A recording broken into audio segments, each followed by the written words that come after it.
நீங்கள் அருந்தும் கேன் வாட்டரில் இந்த பாரம்பரிய மூலிகை பொருட்களை பயன்படுத்தி ஆரோக்கியமான குடிநீராக மாற்றி வைக்கலாம். இதன் மூலம் நோய் தொற்றுகள் எதுவும் ஏற்படாமல் குடிநீரில் சத்துக்கள் அதிகரித்து அதை குடிக்கும் நமக்கும் ஆரோக்கியம் மேம்படும். அதற்கு நமக்கு தேவையான பொருட்கள் என்ன? எவ்வாறு நல்ல தண்ணீராக மாறுவது என்பது குறித்து பார்ப்போம். தெத்தாங்கொட்டை 1, வெட்டிவேர் சிறிதளவு, வெந்தயம் 20 கிராம், மிளகு 25 கிராம், சீரகம் 25 கிராம். தெத்தாங்கொட்டை எனப்படும் ஒரு பொருள் நாட்டு மருந்து கடைகளில் கிடைக்கும்.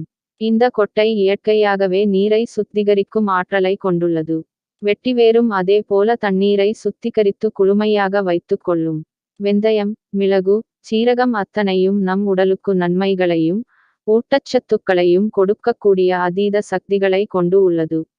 எனவே இவற்றை ஒரு சிறிய காட்டன் துணியில் வைத்து முடிந்து தண்ணீருக்குள் போட்டு ஊற விட்டு விட வேண்டும். இதனை மண்பானை தண்ணீரில் வைத்தால் இன்னும் அதிக பலன்கள் கிடைக்கும். கூடுமானவரை தண்ணீரை மண் பானையில் அல்லது செம்பு பானையில் ஊற்றி குடிப்பது மிகுந்த நன்மைகளை கொடுக்கும். சக்கை தண்ணீரையும் நல்ல தண்ணீராக ஆரோக்கியம் மிகுந்த மற்றும் சுவையான தண்ணீராக மாற்றக்கூடியதுதான் இந்த தெத்தாங்கொட்டை.